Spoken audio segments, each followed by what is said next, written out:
My cheating wife thought I'd wait while she slept around. Instead, I made her watch me win. My name is Robert Bader. I'm 28 years old and work for a consulting firm. I hold a master's degree in computer science. I stand 5 feet 11 inches tall, weigh about 205 pounds, and have brown hair and eyes. I stay fit by going to the gym every day and running at 5 in the morning. People have told me I have a lovely face. My wife's name is Ella, though she is often called Ida. She is 2 years younger than me, making her 26. She stands 5 feet 5 inches tall, has a curvy but fit figure, and goes to the gym about 3 times per week. Her blonde hair falls just below her shoulders, and she has blue eyes, perfect legs, a small waist, and a 34-inch bust. Yes, her face is also stunningly lovely. We met at a college party. At the time, her name was Ella Masters, and she was finishing her bachelor's degree in accounting, while I had already completed 1 year of my master's degree. We hit it off immediately and dated throughout college. We married about 1 year after graduating from college, not high school as some might mistakenly assume. I should note that Ella doesn't always thoroughly analyze the ramifications of her decisions, especially when she has a strong belief or desire. For example, she had feminist tendencies, so she initially refused to take my last name. When we got married, she insisted on using a hyphenated surname, combining her maiden name with mine, something like Scott Hewitt or Rodham Clinton. Whenever I tried to address this and explain why I thought it was a bad idea, she became angry, accusing me of being misogynistic and trying to erase her individuality. She cited successful women who had done this, and mentioned acquaintances who had no issues with it. She ranted about how the patriarchy forces women to adopt their husband's surname to enslave them. I tried to clarify that this wasn't my intent, but eventually, I sat her down, made her read the hyphenated name 5 times, and pointed out how it sounded. I jokingly remarked that I wouldn't mind if she kept her maiden name, Masters, alongside Bader. She abruptly dropped the idea and changed her name to Bader. I did mention she's naturally blonde, didn't I? We've been married for over 5 years and haven't had children yet, but we began planning for them. We discussed trying for a baby on our 5th anniversary, which was just over 2 months away. Ella has issues with the pill, so we always used protection. We planned to forego protection on the night of our 5th anniversary, making it a memorable occasion. This brings me to the beginning of a terrible tragedy.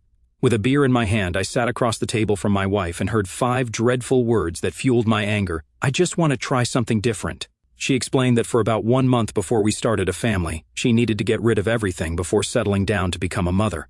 I tried to clarify, so, you want to date other men while married to me? You want to party and sleep with other men, completely breaching your promise to forsake all others, and you expect me to be okay with that? Are you crazy? I nearly shouted the last part. She replied, Look, it'll only last a month or so. I need to sow the last of my wild oats before we celebrate our special 5th anniversary as planned. Once this minor outbreak is resolved, I'll settle down and be a loving, faithful wife for the rest of my life. Not only no, but hell no, I said. I've already made my decision. This is exactly what I need to do. I'm not asking for your permission, I'm just informing you so I don't cheat on you.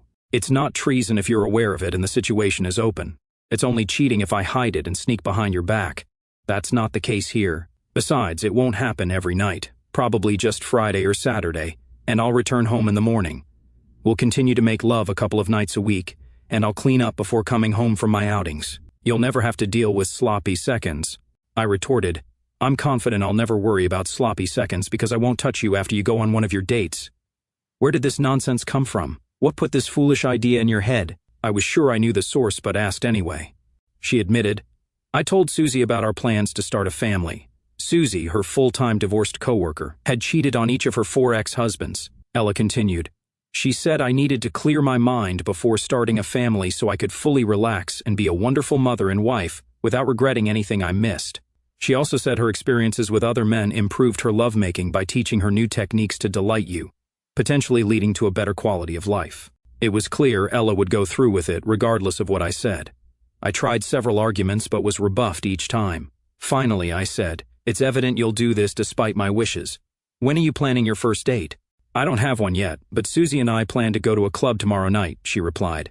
Fine, but I warn you, bringing anyone here would end tragically. I'd never disrespect you like that. We'll go to his house, his hotel room, or back to Susie's. I'm not granting authorization and won't agree to any of it. My opinion is clearly irrelevant to your decision. I won't touch you while this happens, and this could have serious ramifications for our partnership. There may not be a place for you here if you wish to return. What do you mean? I'm not going away. It's just 1 or 2 nights a week. We'll spend the rest of our time together. No, I won't allow this. If you're adamant, you leave to do it. I don't care where you go, but you won't live here while dating and fornicating with other men. Don't be silly. This is my house too. You can't just kick me out. Remember, this house belongs to my parents. They gave it to me before we married. This is my house. Perhaps you should move in with Susie. We called it a night. The next day, Ella tried to get me to sleep in another bedroom, but I insisted the bed was mine as much as hers. If she didn't want to sleep in the same bed, she could go elsewhere. We avoided each other all day. At about 8 in the morning, she walked downstairs in lace stockings, a garter belt, and 4-inch heels. Her hair was styled, and she wore makeup and jewelry suitable for a night out, holding a small clutch. Have you forgotten something? I asked. No, I've got my phone, wallet, and ID. That's all I need. What about bags, clothing, cosmetics, and toiletries? I'm just leaving for the night. Why do I need all that? I'll be back before morning. Not really. As soon as you walk out, I'll replace the locks. I told you, if you insist on this nonsense, you won't live here. Don't be silly. I know you love me enough to allow this. Clearly, you don't love me enough not to do it. You won't return if you leave through this door. Just as she was about to respond, a car horn sounded from the driveway. That's Susie. I have to go, but we can discuss this when I get home. What she didn't realize was that I had installed several secret apps on her phone while she was getting ready in the bathroom. I could now track her location, read her texts, record her calls, and even activate her microphone and camera without her knowledge. I turned on her microphone the moment she left the house and recorded her conversation with Susie as they drove. I'd listen to it later. First, I replaced the door locks with new ones I'd bought earlier. Then, I took her car out of the garage, reprogrammed the garage door opener, and removed the remote control. Next, I packed all her clothes, toiletries, and cosmetics into boxes I'd purchased in advance. 2 hours later, I loaded her belongings into the car. Now, it was time to hear her conversation with Susie. God, he's mad, Ella said. I warned you he'd be upset for about a week, but that'll pass, Susie replied. Just make sure to blow his mind over the next few days. Once he realizes how much better things are, he'll accept it. Men are like dogs. You can get away with anything if you compensate them appropriately. The right use of women's techniques will change their perspective. I just hope the person you're setting me up with doesn't leave me too sore to have energy tomorrow night with Rob. Make sure you soak in the bath tomorrow. That should help. Now take off your panties and leave them in the car. You won't need them today. You're small, Ella laughed. They both chuckled. Let me describe Susie. She's a 5'4" dynamo with emerald green eyes, a beautiful face, and long, fiery red hair that reaches her rear. She has a 38-inch chest, a small waist, and the morals of a street cat. Her infidelity led to the dissolution of all 4 of her marriages, astounding for someone only 26 years old. Who gets divorced 4 times before 30? She'd made it clear I'd be welcome in her bed any time, but I never acted on it. This wasn't the first time she'd tried to coax Ella into something ridiculous, usually attempts to include us in a threesome or more. So far, I'd dodged it. I listened a bit more, but it was impossible to hear anything in the club due to the noise. Instead, I began managing our finances. By tracking her GPS, I took half the money from our checking account, paid off and canceled our shared credit cards, and moved all our savings to an offshore account. I opened a separate account in my name years ago and transferred about 70% of our investments to it. I noticed her GPS moving, so I activated the microphone again. I overheard a strange male voice talking to her. Her phone rang. Hello, Susie, how are you? Hey, girl. Did you leave with the guy you were dancing with? Yes, we're heading to your house for some alone time. I hope you don't mind if we use the spare bedroom for an hour or two. Not a problem, baby. I'll probably be there soon with a friend. Let's have fun. I hope you need a shower when you finish so you can go home later. I thought so. I left some shampoo and body wash in the spare bathroom for you. Thank you. See you later. I turned on the camera to glimpse the man she was with. I only caught a brief view as she put the phone away. He looked about 30 years old with thinning black hair and seemed slightly shorter than me. I switched everything off while they drove. When they arrived at Susie's, I listened until I heard them move away from the phone. The video wasn't likely to work, and I needed her phone in the same room to record audio evidence of her infidelity. Ella called me. Hello, sweetheart. How are you? Where are you now? B and I are at Susie's. We'll relax for a while and she'll drive me home. I'll be back in a few hours. We just turned on a movie. Fine. I just wanted to make sure you didn't get into a bad situation. I'm fine. Stop worrying. See you in a few hours. Fine. Goodbye. She must have been drunk because she didn't notice I didn't say anything affectionate or tell her I loved her. She also didn't catch that I said goodbye at the end. Miraculously, she brought the phone into the bedroom, likely because she was talking to me while walking there. Better still, she placed it on the nightstand, leaning against the lamp, giving the camera a clear view of most of the bed. I'm sure I couldn't use this in court, but I didn't care then. I watched enough to confirm they were intimate, then minimized the window and kept recording. If she was going out with other men, I saw no reason to sit at home waiting for her. What's good for the goose is good for the gander. Screw her. I decided to have fun too and planned to rub it in her face. She didn't come home and stayed with Susie. I spent the weekend on household repairs and working on my 1972 GMC pickup, which I'd bought cheaply years ago. I'd installed a built 350 engine, a Borg-Warner Super T10 4-speed manual transmission, a 12-bolt rear differential, leather bucket seats, and matte black paint. All that remained was connecting the steel-braided lines for the engine's fuel, radiator, and vacuum fittings. Work kept me distracted, especially after I stopped communicating with Ella. I finished the truck and prepared it for the road. I also consulted a lawyer and began drafting divorce papers. There was no way to avoid giving her half of everything. The divorce laws in this state seem written by staunch feminists. Men are screwed in divorces, forced to pay an adulterous spouse to maintain her philandering lifestyle. A man has few options for self-defense. Friday evening arrived, and my truck was spotless. After showering, shaving, and applying cologne, I dressed in new Levi's pants, a black button-down shirt, and rattlesnake leather cowboy boots. I treated myself to dinner at a steakhouse, where the T-bone, baked potato, vegetables, and salad were delicious. As I left the restaurant, I checked Ella's location. She and Susie had arrived at a club about 30 minutes ago. It was time to execute my plan, which I believed would drive Ella insane. I parked a few spots from her car, noting she was the designated driver, making my strategy easier. I entered the club with a plan and a backup in case Susie had moral concerns. I spotted them easily.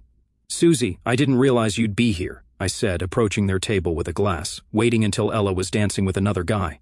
"Rob, what are you doing here?" Susie asked cautiously. "Probably the same as you. Since I just moved in, I decided to try this club and have fun tonight. Want to dance?" "I came with Ella. How does that not prevent me from dancing with you? Besides, she's either in the restroom or on the dance floor. You've never shied away from dancing with me before." Her anxious expression turned into a grin. "Sure, I'd love to dance." We danced to 3 fast songs before a slow one began. I pulled her close for about 1.5 songs before Ella saw us. I nearly laughed as her surprise turned to panic. She left the dance floor after the song and returned to their table, glaring at me with barely hidden rage. "You poor thing," I thought. "I haven't even begun to make you mad." Susie hugged me passionately as we slow danced. As a bombshell, it didn't take long for me to respond physically. She noticed, smiled broadly, and pressed closer. I glanced at Ella, subtly lowering my hand to Susie's rear. When the song ended, I walked Susie back to their table. She invited me to join them, and I agreed. We paused to order drinks, and I put all 3 on my tab.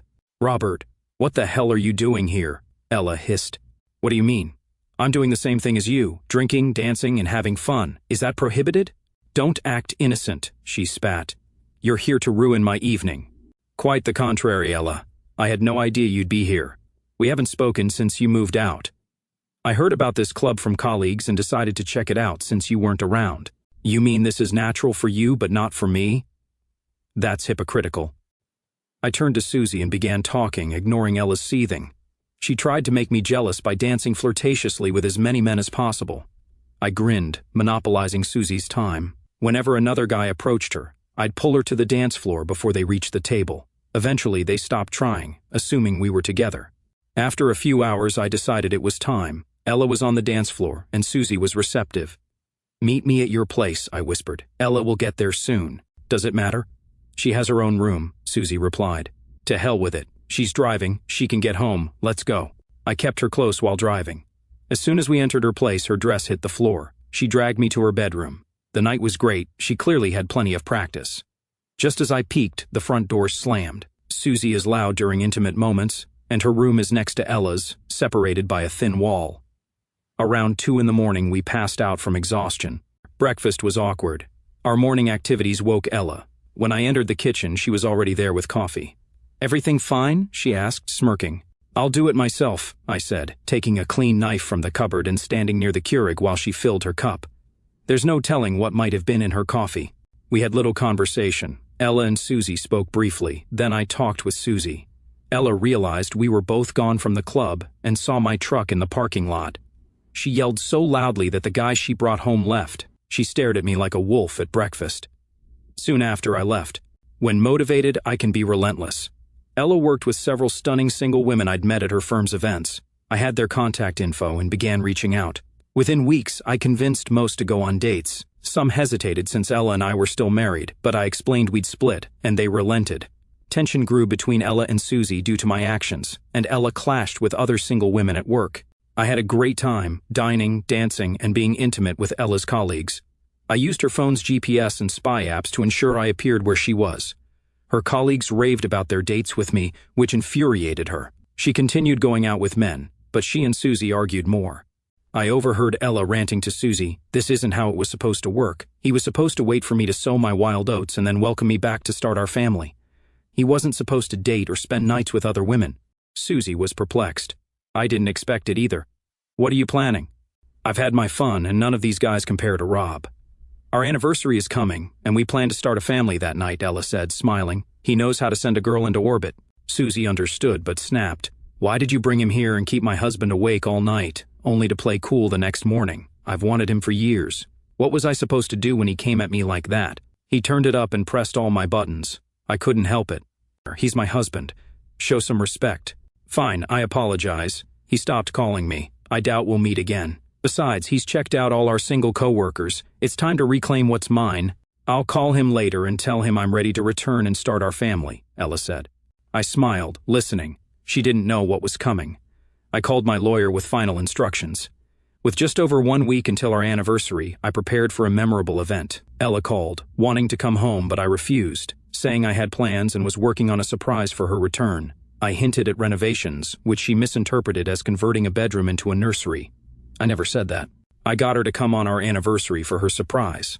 It was Saturday evening, and I hosted a barbecue pool party. Ella didn't know I'd installed the pool over the past 2 months. We were joined by friends, family, and a few special guests. At about 6 in the evening, the doorbell rang right on time. I told Ella to come, and she noticed cars out front, realizing we were hosting a party. She looked astonished, carrying her bags into the house. "Everything's fine." "The guest of honor has arrived," I announced. "Rob, what's going on?" "I thought we'd have a quiet, romantic dinner," she said. "No, today is a major celebration, and I want all our family and friends to join us," I explained. "Okay, sweetie, it just surprises me." "I didn't expect this," she responded. "Just place your suitcases here. We'll deal with them later. You've arrived in time for dinner. As the guest of honor, you and I will be first in line." Ella adjusted and began enjoying herself. We hadn't discussed her actions in the past 2 months.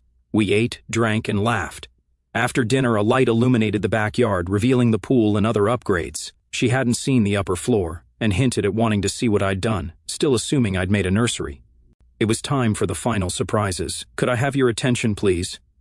"I have a few announcements for this great day," I shouted. The stereo stopped, and everyone gathered closer. "Thank you for coming. Ida, please join me." After she stood beside me, I continued. "First, yesterday was my last day at work. My former boss was the only one who knew, as I gave him 1 month's notice and explained my plans. I'm now starting my own consulting company, giving me more freedom to spend time with my family." Ella smiled when I emphasized family. "As you know, today is our 5th anniversary. What most don't know is that we plan to start our family today. With that, I want to give Ida a special anniversary gift to commemorate our relationship." I stepped aside and nodded to a hired woman at the group's edge. She stepped forward. "Ida Bader, you've been served," the woman said. "What most don't know," I continued, "is that 2 months ago, Ida told me she was going to date and sleep with other men. She didn't ask if I agreed, she just informed me and said there was nothing I could do. For the past 2 months, she's been living with her friend and taking different men to her home for intimate encounters. This is something I won't tolerate. To be fair, I also dated other women, but only after Ida broke her vows." "No," Ida screamed. "For your actions, I'm giving you a divorce so you can be intimate with whoever you want. Rest assured, it won't be me. I told you I was renovating the house. You saw the pool and other downstairs upgrades. I also repainted the master bedroom, installed a larger shower and a jacuzzi tub in the master bath, and removed the wall between the 2 smaller spare bedrooms to create 1 large bedroom with its own bathroom. I did this for a specific reason." As I spoke, a red-haired woman and a 10-year-old red-haired girl walked toward me. "I want you all to meet my lawyer, Tara, and her daughter, Simone. Tara is a single mother. I met her 2 months ago on the Monday after Ida went to the club with her first guy. We've become very close, though we haven't officially started dating. We both feel there's something between us, and I get along well with Simone. Once the divorce is final and she's no longer my lawyer, we plan to be together. Her lease is up soon, and Tara and Simone are moving in with me. I turn to Ida. As for your suitcases, take them to your car. You won't come back here. I told you I wouldn't stand for this, but you rushed ahead and ruined our marriage. Ida sobbed uncontrollably. Her family screamed, and most friends left quickly. My family sat stunned. Tara and Simone quietly went upstairs, prepared for this reaction. To be honest, Tara and I hadn't even kissed. We'd gone to dinner and spent evenings at their apartment, but we agreed to hold off until my divorce was final. Tara divorced her husband 5 years ago after catching him cheating. She'd dated since, but never felt a spark. Everyone eventually left. I don't know where Ida went. That day, I deleted the spy apps from her phone. I no longer cared what she did. Could I have handled this differently? Maybe. Should I have involved Tara and Simone? Probably not. Why did I do it? Simple. Anger. I was furious at Ida's actions and wanted everyone to know she ruined our marriage with her selfishness. I wanted her to feel the pain she caused me. She killed my love for her and made me hate her. I wanted her to feel that loss and hatred. I could have served her at work or sent evidence to everyone, but I chose a public confrontation. It was immature and painful, but I did it. Ida returned to Susie's for about 2 weeks before they clashed. She got her own small apartment. I often see her in the city, her expression alternating between sadness and anger. She left her company due to stress from me dating her coworkers and found a new job. I see her family sometimes when dining with Tara and Simone. We don't talk, they frown, and we ignore them. Ida tried to fight the divorce but soon realized it was hopeless. Tara increased pressure by continuing to meet Ida's colleagues. Ida signed the papers after hearing about my 4th date with one of her coworkers. When the divorce was finalized, Tara and Simone moved in. 1 year later, Tara and I married. Another year later, we encountered Ida at a street fair. She saw Tara's 6-month pregnant belly, turned, and ran away, sobbing.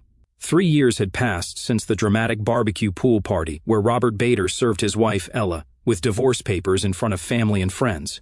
Life had moved forward in ways Robert hadn't anticipated, yet the echoes of that day lingered, shaping his new reality and Ella's path in unexpected ways. Now 31, Robert was settled into his life with Tara, his second wife, and their growing family. Their son, Liam, was a lively 1-year-old, and Simone, Tara's daughter from her previous marriage, was thriving at 13. Robert's consulting firm had taken off, allowing him flexibility to work from home and be present for his family. Yet, the past wasn't entirely behind him, and a chance encounter would soon force both Robert and Ella to confront unresolved wounds. It was a crisp October afternoon in their small city, the kind where golden leaves blanketed the sidewalks and the air carried the promise of fall festivals. Robert, Tara, Simone, and Liam were at the annual Harvest Fair, a local tradition filled with pumpkin carving contests, artisanal food stalls, and live music. Simone was at a booth painting a ceramic mug, while Tara pushed Liam's stroller, chatting with Robert about their plans for a weekend getaway. Robert felt content, a stark contrast to the rage that had consumed him 3 years prior. But as they rounded a corner near the apple cider stand, he froze.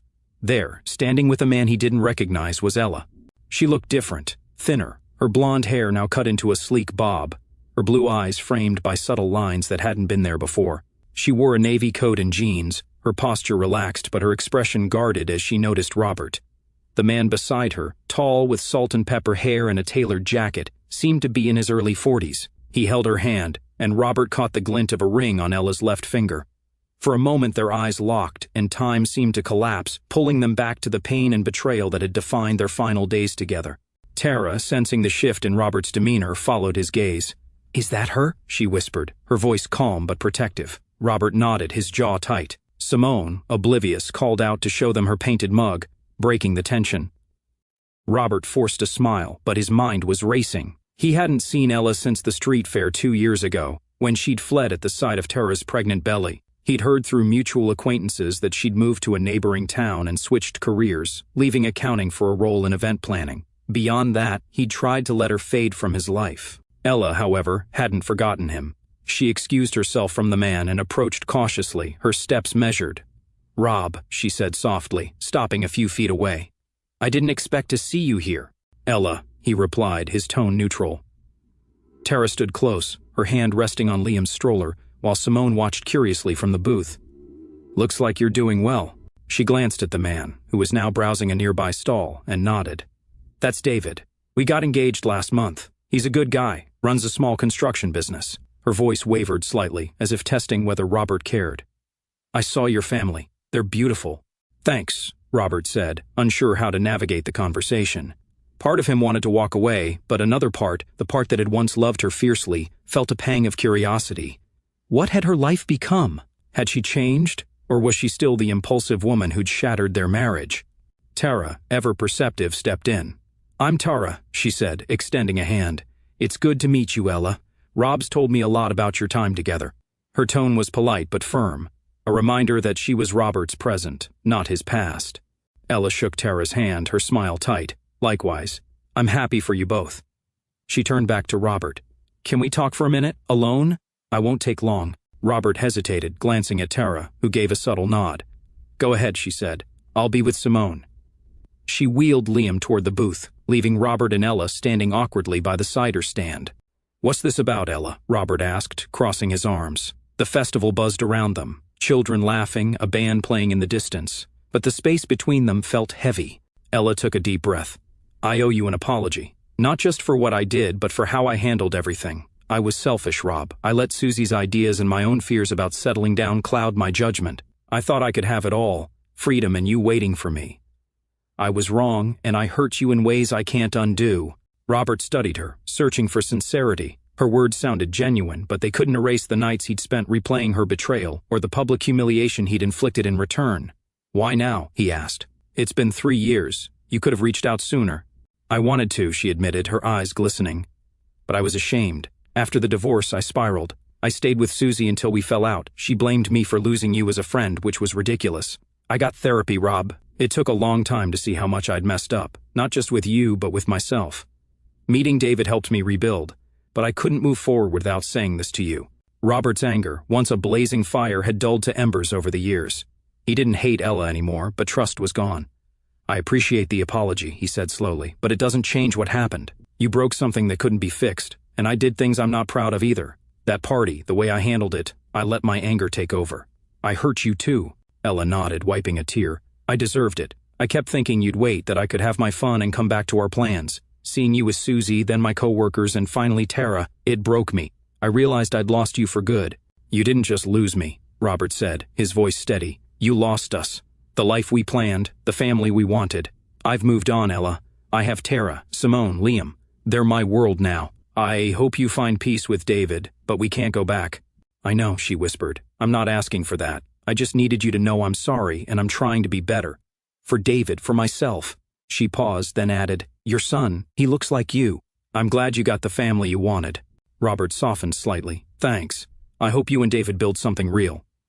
He glanced at Tara, who was laughing with Simone, and felt a surge of gratitude for his life now. "Take care, Ella." She nodded, stepping back. "You too, Rob." She rejoined David, who slipped an arm around her, and they disappeared into the crowd. Robert returned to his family, his heart lighter but still processing the encounter. Tara raised an eyebrow. "Everything okay?" "Yeah," he said, kissing her forehead. She apologized. "I think she's trying to move on." "Good," Tara said. "So are we." She handed him a cup of cider, and they rejoined Simone, who proudly showed off her mug. The rest of the day was filled with laughter, games, and the warmth of their bond, but Robert's mind occasionally drifted to Ella's words. Over the next few weeks, Robert reflected on the apology. He discussed it with Tara, who encouraged him to see a therapist to unpack any lingering emotions. The sessions helped him recognize that his actions 3 years ago, while driven by pain, had been excessive. He regretted involving Simone in the announcement and using Ella's colleagues to provoke her. Yet, he also forgave himself, understanding that he'd been reacting to a deep wound. Ella, meanwhile, continued her journey. She and David married the following spring in a small ceremony. She thrived in her event planning career, finding purpose in creating joy for others. Therapy helped her address her impulsivity and the influence of toxic friendships like Susie's. She never contacted Robert again, but she carried his forgiveness as a quiet reassurance that she could rebuild. For Robert, the encounter at the fair marked a turning point. He let go of the last traces of bitterness, focusing on his family and firm. He and Tara welcomed a second child, a daughter named Elise, the following year. Simone, now a confident teenager, began calling Robert Dad, a title that meant more to him than any victory over Ella ever could. The past would always be part of their story, but it no longer defined them. Robert and Ella, once bound by love and torn by betrayal, had found separate paths to healing. The harvest fair, with its fleeting moment of closure, became a memory they both cherished, not for the pain it recalled, but for the peace it promised. The story of Robert and Ella is a raw, emotional journey that lays bare the complexities of love, betrayal, and the human need for closure. As I reflect on their saga, I'm struck by the intensity of their choices. Ella's reckless pursuit of freedom and Robert's calculated retaliation. Both acted from places of deep emotion, yet their decisions spiraled into a cycle of pain that neither fully anticipated. What resonates most is how their story mirrors real-life struggles, the temptation to prioritize personal desires over commitment, the devastation of broken trust, and the arduous path to rebuilding after a relationship implodes. Ella's actions, driven by impulsivity and toxic influence, highlight a universal truth: unchecked desires can unravel even the strongest bonds. Her belief that Robert would wait reflects a naive entitlement, underestimating the depth of his love and the weight of her betrayal. Yet Robert's response, while understandable in its anger, veers into vindictiveness, particularly in the public humiliation at the anniversary party. His choice to involve Tara and Simone, especially a child, in that moment feels like a misstep, one that prioritized revenge over grace. This doesn't diminish his pain but underscores how hurt can lead us to actions we later question. The extension I crafted with their encounter at the harvest fair offers a glimpse of redemption. Ella's apology, though belated, shows growth, a willingness to own her mistakes. Robert's ability to accept it, even if cautiously, signals his own healing. Their separate paths, Ella with David, Robert with Tara and their family, illustrate that life continues after betrayal, not as a fairy tale but as a messy, hopeful process of starting anew. The story's power lies in its refusal to sugarcoat. Love can break, people can wound each other deeply, but healing is possible, even if it's imperfect. From a broader perspective, this tale echoes themes from conversations I've had with others about relationships and betrayal. Like the stories of Daniel and Laura or Jake's journey, Robert and Ella's saga underscores the importance of communication, self-awareness, and the courage to confront our flaws. It also reminds us that societal pressures, whether from media stereotypes about sowing wild oats or toxic friends like Susie, can distort our choices if we're not grounded in our values. If you're navigating a relationship strained by betrayal or temptation, take a moment to pause and reflect. First, prioritize open communication. Talk to your partner about your needs and fears before acting on impulses. Ella's failure to truly hear Robert's objections set their downfall in motion. Second, seek counsel from those who share your values, not those who enable destructive behavior. Susie's influence was a catalyst for disaster. Surround yourself with people who uplift your commitments. Third, if you've been betrayed, resist the urge to retaliate in ways that compromise your integrity. Robert's public spectacle brought temporary satisfaction but long-term regret. Instead, channel your energy into healing through therapy, journaling, or trusted confidants. For those rebuilding after a broken relationship, focus on small, intentional steps. Robert found purpose in his family and career. Ella rebuilt through therapy and a new partnership. Your path might look different, but it starts with self-forgiveness and a commitment to growth. And if you're single, as some of you might be, remember that your worth isn't tied to a relationship. Build a life rich with friendships, passions, and purpose, qualities that make you whole, whether partnered or not. I'd love to hear your thoughts on Robert and Ella's story. What did you think of their choices? Have you faced similar crossroads in your own relationships, and how did you navigate them? Drop your comments below. Your insights enrich this conversation and help others feel less alone in their struggles. Whether you relate to Robert's anger, Ella's remorse, or the hope of new beginnings, your perspective matters. Thank you for reading and engaging with this story. Your time and reflections mean the world, and I'm grateful to share this space with you. Let's keep the conversation going, share your stories, and let's learn from each other.